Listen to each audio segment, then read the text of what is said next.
오늘 우리들에게 주신 하나님의 말씀은 이사야서 42장 5절에서 7절, 사도행전 26장 16절에서 18절입니다. 제목을 다 함께 읽어보겠습니다. 의를 이루려고 의로 부르신 여호와의 종 메시아 그리스도를 따르는 거룩한 백성 성도. 아멘. 오늘은 모두가 다 아는 선거 날이죠. 임시 공휴일까지 지정된 날입니다. 사전투표일도 있고 해서 임시 공휴일도 있고 이렇게까지 해야 되냐고 하시는 분들도 계시는 것 같습니다. 가장 기본적인 질문 한번 해보도록 하겠습니다. 선거날은 선택받은 정치인들의 날입니까? 아니면 선택하는 국민의 날입니까? 선택했던 국민도 후회하게 되면 그 선택은 누구의 잘못입니까? 선택에는 반드시 결과와 책임이 뒤따르게 되어 있죠. 그만큼 선택의 목적과 기준이 중요하다는 증거입니다. 하나님도 선택의 목적과 기준이 명확하게 있으십니다. 하나님의 선택을 통해 우리도 하나님의 선택을 하는 법을 배웠으면 좋겠습니다. 후회 없는 선택과 동시에 후회 없는 선택받음이 되었으면 합니다. 오늘의 말씀 이사야서 42장 6절을 보면 독특한 말씀이 하나 나오게 됩니다. 6절, 나 여호와가 의로 너를 불렀은즉 내가 내 손을 잡아 너를 보호하며 너를 세워 백성의 언약과 이방의 빛이 되게 하리니. 의로 너를 불렀다라는 말씀이 나오는데 표준세 번역은 이렇게 번역합니다. 나주가 의를 이루려고 너를 불렀다라고 번역하고 있습니다. 의로 너를 불렀은즉을 의를 이루려고 너를 불렀다라고 번역하고 있습니다. 하나님께서 야훼의 종인 메시아, 즉 예수 그리스도를 부르신 이유가 표준세 번역대로 한다면 하나님의 의를 이루려고 예수 그리스도를 부르셨다는 이야기입니다. 그런데 이것은 다른 말로 이야기하면 예수 그리스도께서 성도를 부르신 이유이기도 합니다. 사실 이사야서 42장은 우리가 여러 차례 했습니다. 야훼 고난받는 종 4가지 단락 중에서 제일 처음 단락이기 때문에 그만큼 중요했기 때문에 여러 차례 했습니다. 톰슨 성경 같은 경우에 보면 이것을 이렇게 주석을 달고 있습니다. 이사야서 42장 1절에서 4절까지는 예수 그리스도의 성품을 나타내고 있는데 특별히 신적 기원을 나타내고 있다고 이야기합니다. 즉 성령님이 내재하시는 여호와의 중재자로서 여호와의 야훼의 종이신 예수 그리스도를 나타내고 있다고 이야기를 합니다. 그 첫 번째로 이사야서 42장 1절과 5절은 하나님의 종으로서의 메시아의 신적 권위를 나타낸다고 합니다. 특별히 이사야서 42장 내가 붙드는 나의 종, 하나님께서 붙드시는 하나님의 종이라는 것으로 예수 그리스도의 그 기원은 하나님께로부터 있다는 것을 나타내고 있습니다. 그래서 임명받은 사람은 사실은 임명자가 중요하죠. 누가 임명했느냐가 중요한 겁니다. 내가 붙드는 나의 종, 내 마음에 기뻐하는 자 곧 내가 택한 사람을 보라 라고 하면서 나가서 내가 나의 영을 그에게 주었은즉 이라고 신적 권위의 도장을 찍습니다. 즉 하나님의 영을 그 메시아에게 주었다고 이야기합니다. 한마디로 전권을 주었다는 말도 됐지만 하나님의 마음을 주었다, 하나님의 뜻을 주었다, 하나님의 행위를 주었다라고 할 수도 있습니다. 5절 하늘을 창조하여 펴시고 땅과 그 소산을 내시며 땅 위의 백성에게 호흡을 주시며 땅에 행하는 자에게 누가요? 영을 주시는 하나님 여호와께서 라고 이야기합니다. 하나님 여호와께서 어떻게 그의 종 메시아를 세우시냐 하면 하나님의 영을, 즉 목숨을 주셨다는 겁니다. 생명을 주셨다는 겁니다. 예수 그리스도가 왜 중요합니까? 그것은 보이는 하나님이기 때문입니다. 보이지 않는 하나님을 어떻게 알 수 있습니까? 보이는 예수 그리스도를 통해서 우리가 하나님을 보다 온전히 알게 된 겁니다. 두 번째, 이사야서 42장 2절을 보면 하나님의 종 예수 그리스도의 성품을 나타내고 있습니다. 즉 매우 겸손한 예수 그리스도입니다. 2절, 그는 외치지 아니하며 목소리를 높이지 아니하며 그 소리를 거리에 들리게 하지 아니하며. 목소리를 높이지 아니한다라고 하는 것을 표준세 번역은 소리치지 않는다라고 번역합니다. 우리가 목소리가 작으면 군대에서는 혼납니다. 기백이 없다고 오는 거죠. 목소리가 작으면 얼치기를 받습니다. 배에 힘을 주고 목소리를 키우게 합니다. 그러나 여기서의 그 이야기는 목소리를 높인다라고 하는 것은 마치 우리가 싸움에서 목소리를 키우면 마치 이기는 것처럼 그런 것을 나타내고 있습니다. 포악한 성품을 나타내고 있다고 할 수 있는 그 목소리를 오히려 목소리를 높이지 아니하고 화가 날 만한데도 매우 차분하게, 그리고 상대방이 조금이라도 다칠까 상처받을까 염려해서 겸손한 성품을 나타내고 있습니다. 또한 세 번째, 이사야서 42장 3절과 7절은 하나님의 종인 메시아의 사랑을 구체적으로 표시해 주고 있습니다. 42장 3절은 제가 청년 때 너무너무 사랑했던 말씀입니다.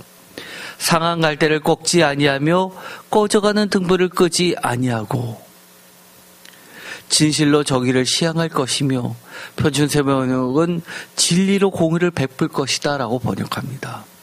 진실로 정의를 시행할 것이다를 진리로 공의를 베풀 것이다 라고 번역함으로써 공의를 베푸는데 진리로 베푼다고 하는 겁니다. 특별히 저는 이 상한 갈대를 꺾지 아니한다, 꺼져가는 등불을 끄지 아니한다라는 이 성품을 통해서 예수 그리스도를 사랑하게 되었습니다.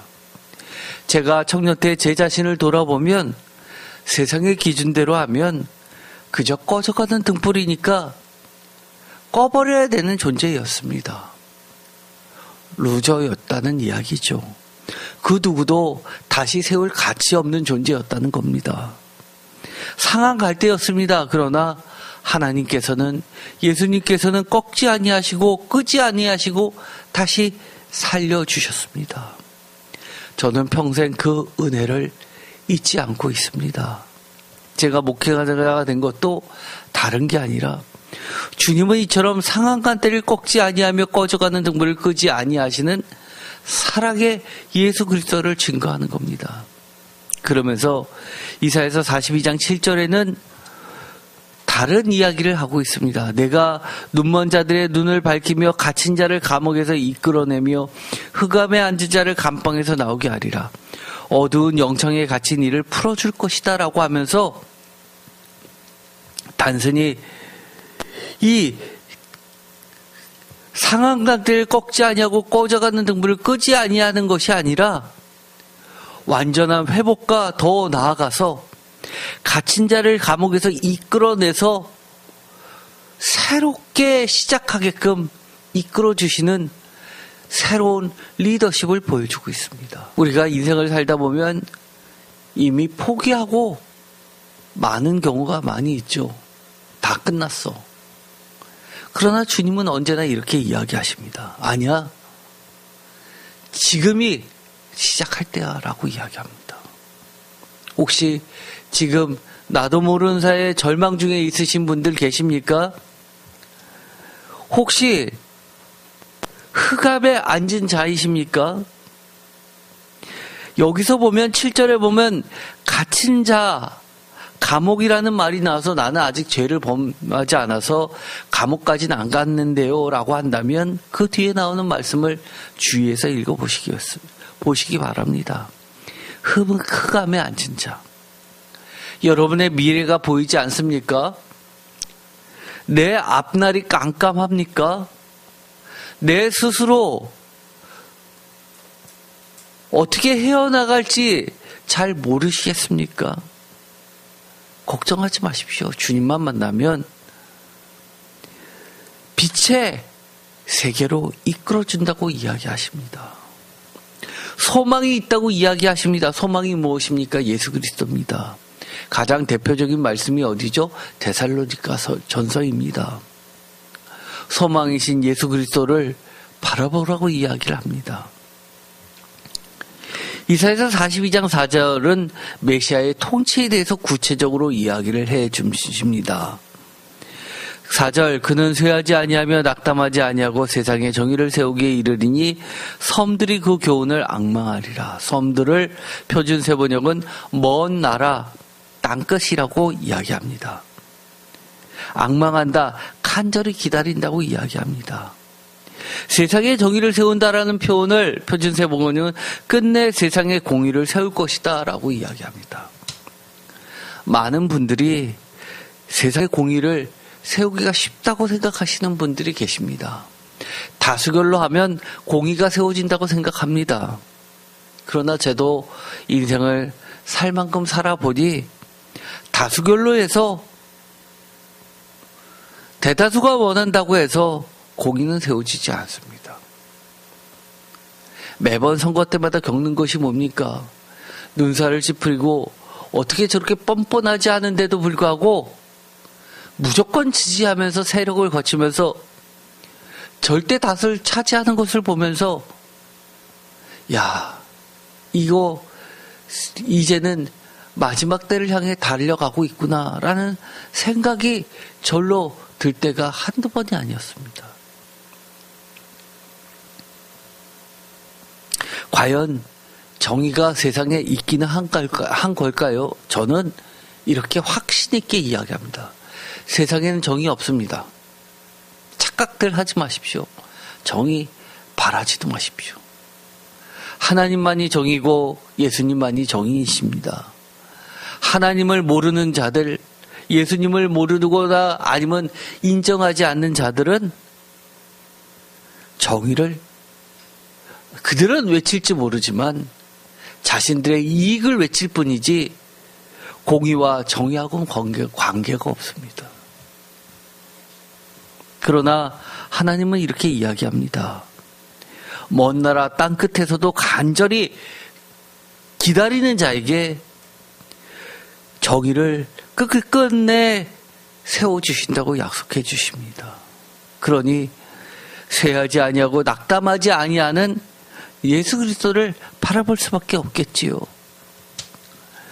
다섯 번째 이사야서 42장 8절을 보면 이렇게 되어 있습니다. 하나님의 종 메시아 예수 그리스도의 유일성을 나타내고 있습니다. 8절 나는 여호와이니 이는 내 이름이라 나는 내 영광을 다른 자에게 내 찬송을 우상에게 주지 아니하리라. 표준세 번역은 절대로 다른 사람에게 넘겨주지 않고 양보하지 않겠다라고 이야기합니다. 예수 그리스도께만 유일하게 하나님의 영광과 하나님의 이름을 주셨다고 합니다. 나머지는 다 우상이라고 이야기합니다. 심지어 예수 그리스도의 이름을 빙자하여 이용하여 그 권위를 자신의 것으로 둘러치는 그 모든 형태는 다 우상입니다. 그것을 분별할 수 있는 눈이 없다면 무엇입니까? 그것은 눈먼 자입니다. 하나님께서 예수님을 진짜 만나게 되면 그 눈먼 자를 눈뜨게 해 주십니다. 여섯 번째, 이사야서 42장 9절에 보면 하나님의 종 메시아의 사역을 예언한 부분이 나오게 됩니다. 9절, 보라 전에 예언한 일이 이미 이루어졌느니라. 그 일이 시작되기 전에라도 너에게 이르노라. 보아라 전에 예언한 일들이 다 이루어졌다. 이제 내가 새로 일어날 일들을 예언한다. 그 일들이 일어나기 전에 내가 너희에게 일러준다. 이것을 단순히 이사야서는 예언서이니까 예언이라고 이해하실 수도 있지만, 예언을 이렇게 지금까지 예언했던 것하고는 다르게 정말 새 일이라고 하나님께서 정의하신 것, 지금까지 너희들이 본 적도 들은 적도 없는 전혀 다른 새 예언이라고, 새 일이라고 하신 것, 그것은 예수 그리스도의 새 일입니다. 이렇게 하신 목적이 있죠. 예언의 목적이 뭡니까? 메시아 예수 그리스도에 대한 준비를 철저히 하라는 겁니다. 그리스도를 맞이할 준비를 하라는 겁니다. 또 예수 그리스도께서 오셨을 때 새 일에 대한 맞이할 절대 순종하라는 경고이기도 합니다. 부탁이기도 하고요. 오늘날로 이야기하면 뭘까요? 예수 그리스도에 대한 복음을 들었다면 받아들이라는 이야기입니다. 거부하지 말라는 이야기입니다. 지금까지 네가 생각하고 추정했던 일이 아니라 예수 그리스도를 통해서 우리 각각의 인생에게 펼쳐질 새 일을 기대하라는 겁니다. 왜 이사야서 42장 종의 노래를 기대하며 불러야 할까요? 하나님과 메시아의 관계는 바로 메시아와 성도의 관계를 말해주기 때문입니다. 이사야서 42장 5절에서 7절 예수 그리스도와 성도의 사역을 이야기하고 있습니다. 이미 우리가 하나하나씩 다 살펴보았지만 5절 하늘을 창조하여 펴시고 땅과 그 소산을 내시며 땅 위의 백성에게 호흡을 주시며 땅에 행하는 자에게 영을 주시는 하나님 여호와께서 이같이 말씀하시되 나 여호와가 의로 너를 불렀은즉 내가 내 손을 잡아 너를 보호하며 너를 세워 백성의 언약과 이방의 빛이 되게 하리니 내가 눈먼 자들의 눈을 밝히며 갇힌 자를 감옥에서 이끌어내며 흑암에 앉은 자를 감방에서 나오게 하리라. 백성, 하나님의 백성 유대인들을 이야기한다면 이방 하나님의 백성이 아니라고 여겨진 신약시대에 가면 예수님을 누가복음 같은 데서는 사마리아인이라고 이방을 칭하고 있습니다. 더 나아가서 예루살렘과 사마리아와 땅끝까지 이르는 이방을 이야기합니다. 이 구절은 누가복음 4장 17절에 그대로 인용되었죠. 이 말씀은 우리가 여러 차례 사실 읽었습니다. 선지자 이사야의 글을 드리거늘 누가복음 4장 17절입니다. 책을 펴서 이렇게 기록한 데를 찾으시니 곧 주의 성령이 내게 임하셨으니 이는 가난한 자에게 복음을 전하게 하시려고 내게 기름을 부으시고 나를 보내사 포로된 자에게 자유를 눈먼 자에게 다시 보게 함을 전파하며 눌린 자를 자유롭게 하고 주의 은혜를 전파하게 하려 하심이라 하였더라. 책을 덮어 그 맡은 자에게 주시고 앉으시니 회당에 있는 자들이 다 주목하여 보더라. 이에 예수께서 그들에게 말씀하시되 이 글이 오늘 너희 귀에 응하였느니라 하시니 그들이 다 그를 증언하고 그 입으로 나오는 바 은혜로운 말을 놀랍게 여겨 이르되 이 사람이 요셉의 아들이 아니냐라고 말하는 장면이 나옵니다. 주님은 이 이사야서의 말씀을 통해서 희년을 선포하셨던 겁니다. 희년이 뭡니까? 우리 힘으로 할 수 없는 철저한 하나님의 은혜의 때입니다. 빚진 자들이 갚을 능력이 없는데 빚을 탕감해주고 종이었던 자가 다시금 자유인으로 풀려나는 때, 내가 열심히 일해서 저축한 돈으로 해결할 수 있는 수준이 아니라 내 평생을 바쳐도 도저히 해결할 수 없는 그 절대 최악의 상태에서 하나님은 새롭게 시작하실 은혜를 선포하신 겁니다. 이때 중요한 연결고리가 있습니다. 하나님과 예수님을 연결하였고 또 예수님과 백성들을 연결하면서 그 둘을 이어졌던 매개체, 바로 성령 사역의 중요성을 나타내고 있습니다. 하나님과 메시아 사역의 연결점처럼 그리스도와 성도의 연결점이기 때문입니다. 하나님의 의를 이루신 유일한 메시아 예수 그리스도처럼 예수 그리스도가 또다시 있을 수 있나요? 아까도 이야기했지만 유일성을 이야기했죠. 마찬가지로 우리 성도들도 예수 그리스도의 의를 이루게 하시기 위하여 부르심을 받았다는 겁니다. 그것이 바로 부르심, 소명의 사명입니다. 우리가 흔히 이런 이야기를 많이 하죠. 소명이 있습니까? 사명이 있습니까? 맡길 사자. 이사야서 61장 1절 주 여호와의 영이 내게 내리셨으니 이는 여호와께서 내게 기름을 부으사 가난한 자에게 아름다운 소식을 전하게 하려 하심이라. 나를 보내사 마음에 상한 자를 고치며 포로된 자에게 자유를 갇힌 자에게 노임을 선포하며 여호와의 은혜와 우리 하나님의 보복의 날을 선포하여 모든 슬픈 자를 위로하되. 은혜의 보복의 날, 이것은 제가 너무 여러 차례 이야기했죠. 구원과 심판은 동전의 양면이고 같은 이야기라고 말씀드렸습니다. 구약에선 보복의 날을 이야기했는데 신약에선 그걸 빼고 은혜에만 이야기했다고 하는 것은 구약은 나쁜 거, 신약은 좋은 거라고 하는 그런 잘못된 해석일 뿐입니다.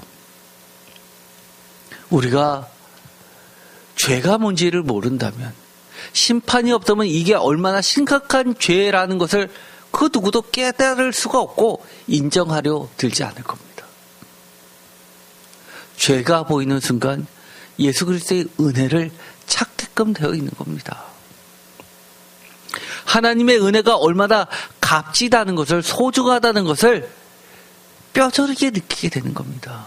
많은 사람이 주님을 믿습니다. 그리고 나서는 금방 주님을 버리는 이유가 뭡니까? 그 귀중한, 소중한 은혜를 귀하게 여기지 않기 때문입니다. 참조로 마태복음 4장에 보면 이 이사야서의 말씀을 그대로 인용한 게 나오죠. 16절 흑암에 앉은 백성이 큰 빛을 보았고 사망의 땅과 그늘에 앉은 자들에게 빛이 비추었도다 하였느니라.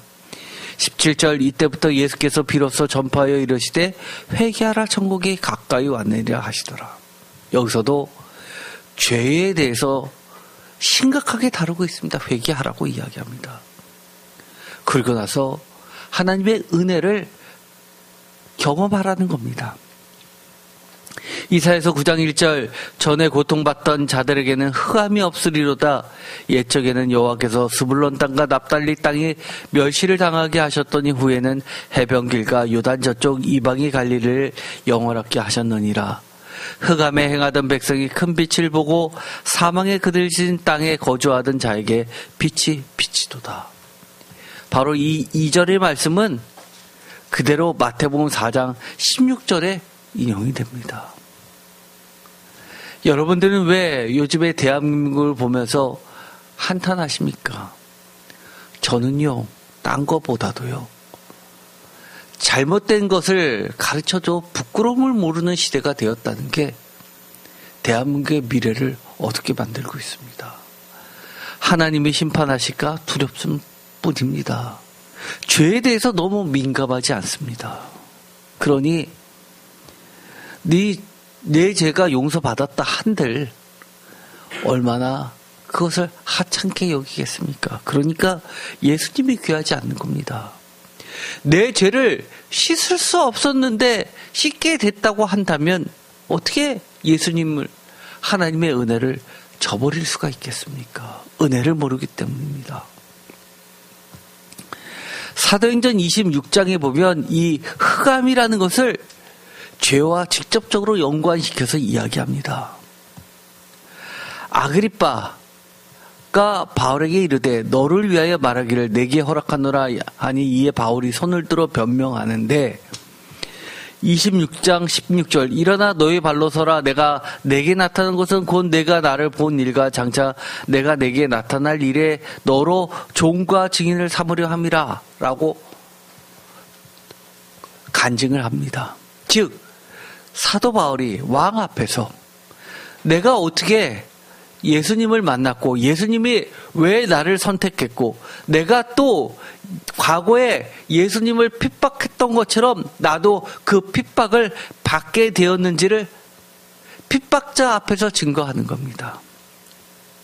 종과 증인이라는 겁니다. 그런데 그게 너무나 귀한 소명과 사명이라고 이야기합니다. 17절 이스라엘과 이방인들에게서 내가 너를 구원하여 그들에게 보내요. 여기도 하나님의 백성과 이방인이라는 말을 이스라엘과 이방인이라는 말로 바꾸어 이야기합니다.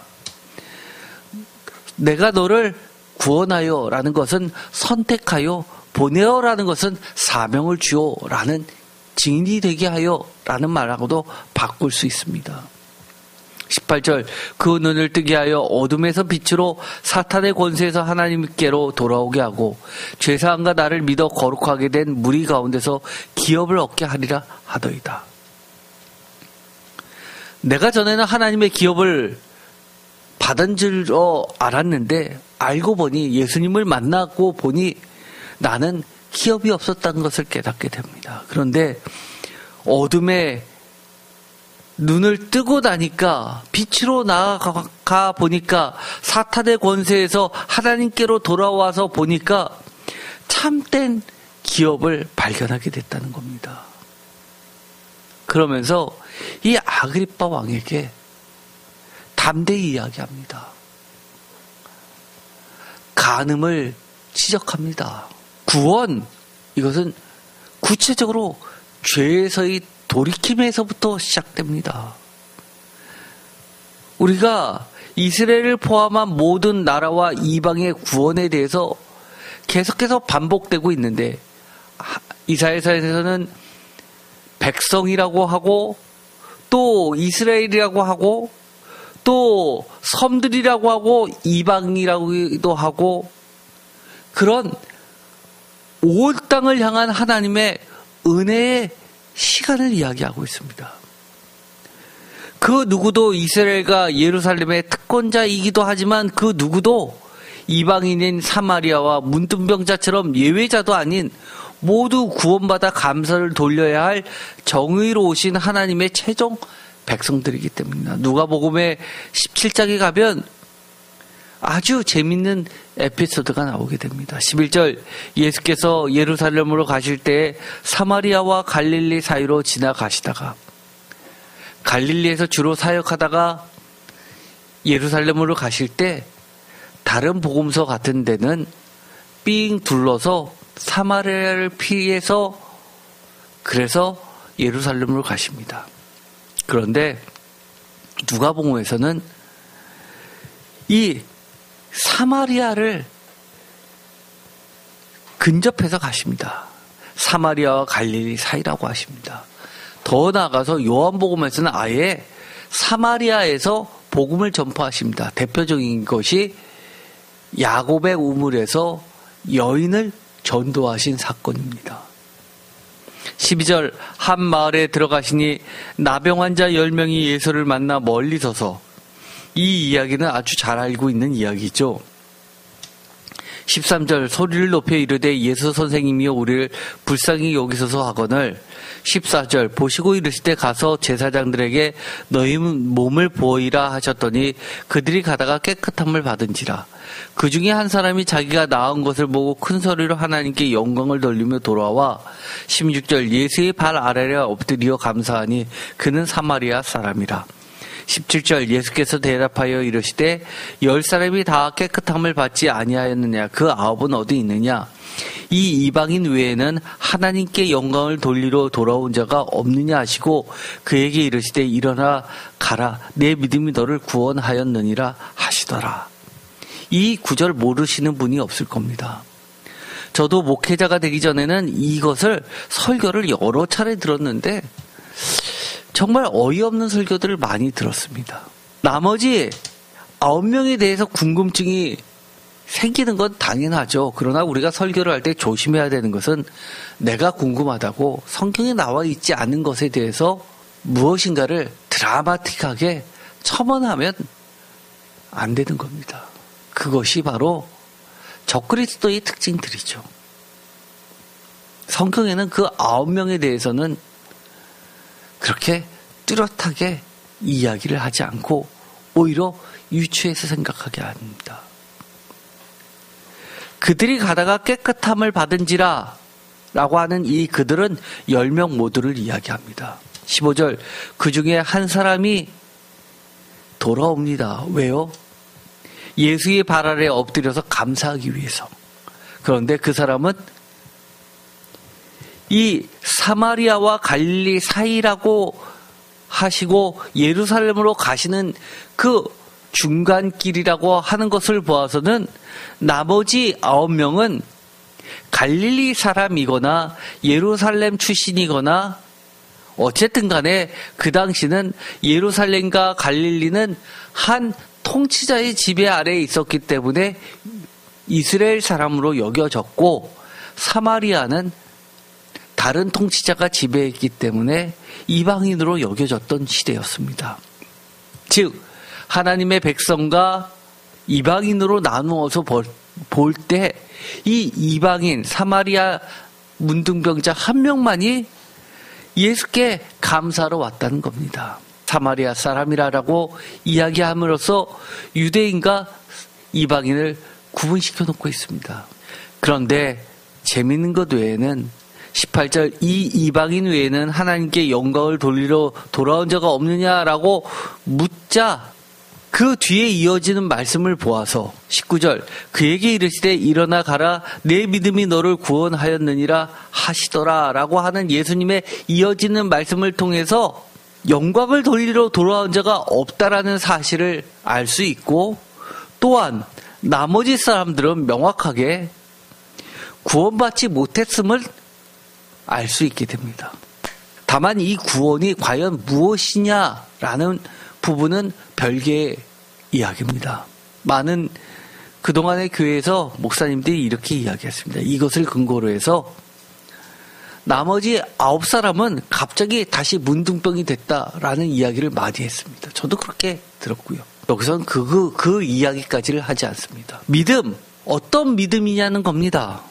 17절에 다 깨끗함을 받았다라고 하는 이 깨끗함은 문둥병이 낫게 되었음을 이야기하는데 감사하지 않았다고 그들이 다시 예수님의 그 기적이 불완전해서 다시금 돌아갔다는 것을 의미하는 것보다는 구원, 참된 구원을 받았냐 안 받았느냐를 나누는 이야기가 될 것입니다. 그러면 여기서 참된 구원으로 이끄는 단순히 문둥병이 나는 몸의 구원이 아니라 우리의 영까지도 구원시키는 참된 구원은 어떻게 해서 이루어지냐, 도달할 수 있느냐를 묻는다면 그것은 믿음이라는 겁니다. 어떤 믿음이요? 모두들 짐작하시겠지만 여기서 이 믿음은 명확하게 감사하는 믿음입니다. 어떤 믿음이요? 병을 예수님께서 고쳐주실 거다라고 믿는 믿음이라기보다는 병이 낫게 되었을 때 하나님께 영광을 돌려야지 하는 믿음이라는 겁니다. 감사하는 믿음, 하나님을 증거하는 믿음이라는 겁니다. 왜요? 그 은혜가 너무 커서 잊을 수 없다는 겁니다. 나 하나만 낫게 됐다라고 하는 것이 아니라 비록 과거에 너는 문둥병이었어 라고 낙인이 찍혀 있을지 모르지만 내 과거를 온전히 치유해 주신 분은 주님이시다라는 것이 더 중요한 사람들이라는 겁니다. 우리도 교회에서 보면 그런 사람들이 있습니다. 과거에 내가 어떤 일들을 해서 죄인이었는데 그것이 드러나는 것이 너무너무 싫어서 아무도 자기를 모르는 사람이 있는 곳으로 교회를 옮기는 경우들이 있습니다. 그러나 참된 구원받은 자는 어떻게 될까요? 나는 죄인이었어 라는 그 사실을 뼈저리게 알고 있고 후회하고 있습니다. 또 이 죄를 주님이 구원하여 주셨어, 사해 주셨어, 너무나 감사해를 연발합니다. 증거합니다. 잊지 않습니다. 이것이 곧 하나님이 우리를 선택하셔서 은혜를 허락해 주셨던 이유이기도 합니다. 하나님께 영광을 돌리기 위해요. 증거하기 위해요. 많은 일을 주께 돌아오게 하기 위하여 보내심을 받은 자들이라는 겁니다. 내 과거가 그렇게 중요합니까? 내 과거가 세상적으로 못났으면 예수님 못 믿습니까? 내가 과거의 모든 삶에 부러워하는 그런 학교를 나오고 직장을 가지고 사업을 하고 높은 위치에 있었어야지만 계속 교회를 다닐 수 있는 겁니까? 아니요, 그렇지 않습니다. 그것은 하나님을 이용하는 것뿐입니다. 내 품위를 유지하기 위해서 교회 다니는 것뿐입니다. 하나님은 어떤 자를 선택하십니까? 예수님은 어떤 자를 선택하십니까? 은혜를 선포하면서 복음을 시작하기를 바라는 마음에서 우리를 구원해 주셨기 때문에 누가복음의 관심사는 은혜를 선포하면서 복음을 시작하는 것에 관심이 있었던 겁니다. 이방인의 구원이 왜 시작되었는지를 알려주는 겁니다. 원래는 이방인에게는 구원이 있을 수도 없었는데 이제는 이사야서에서 이야기하는 세일이 예수 그리스도를 통해서 은혜가 시작되었기 때문에 너무나 기다리고 기다렸던 악망했던 모든 섬들이 땅끝에서부터 바라보던 것들이 이루어졌기 때문에 그것을 놓칠 수가 없다는 겁니다.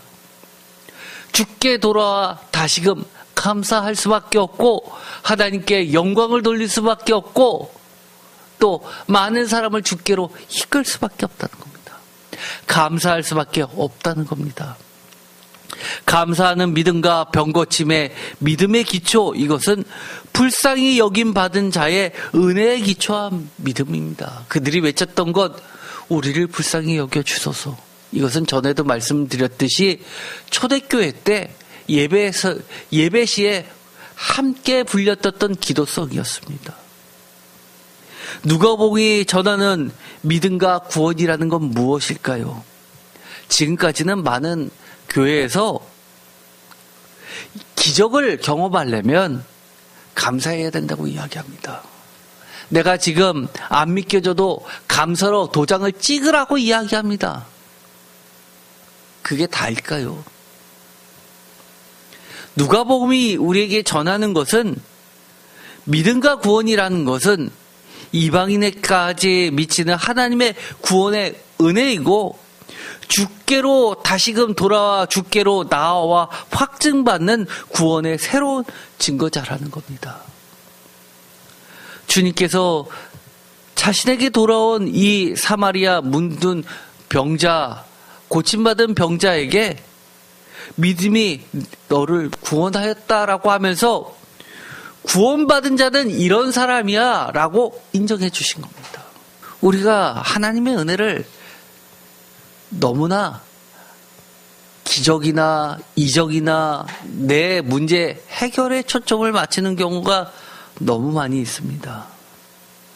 그러나 오늘의 말씀을 보면 철저하게 하나님께서 메시아 예수 그리스도를 선택하셨던 이유를, 기준을 우리에게 가르쳐 주십니다. 왜요?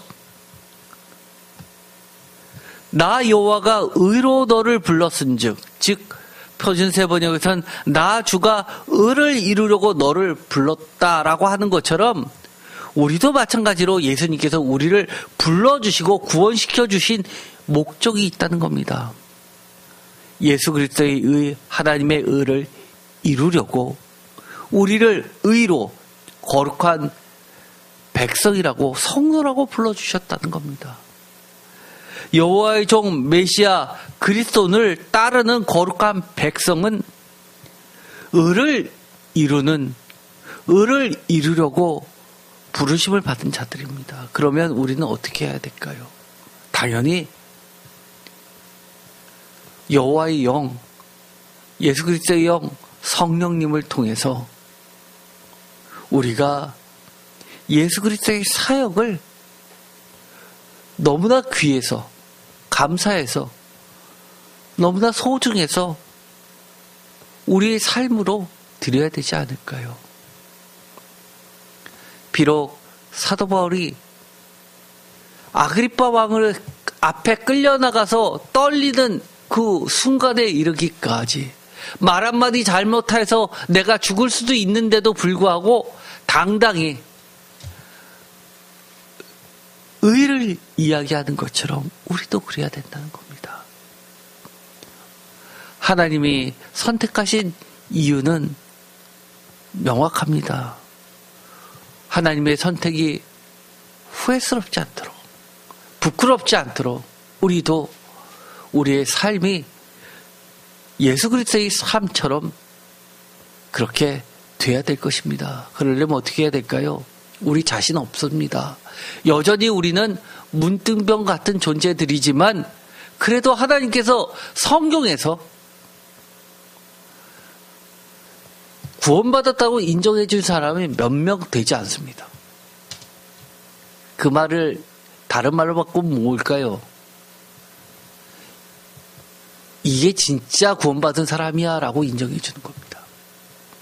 여러분의 믿음, 여러분이 스스로 나는 구원받은 자야라고 확신한다고 예수님께서 인정하시는 야 진짜 이건 구원받은 믿음이야 라고 인정해 줄 정도의 그런 믿음일까요? 그럴 수도 있지만 그렇지 않을 수도 있습니다. 그러나 주님이 나중에 야 그 사마리아 문둥병자처럼 너도 그런 믿음 가졌어. 너도 그래 라고 인정받았으면 좋겠습니다. 기도하고 마치겠습니다. 하나님께서는 의를 이루려고 의로 예수 그리스도를 부르셨습니다.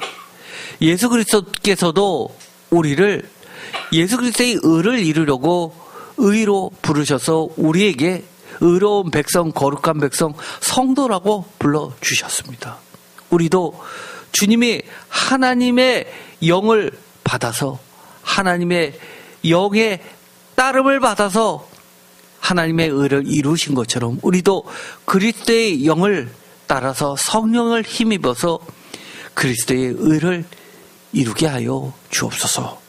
예수 그리스도의 이름으로 기도드립니다. 아멘.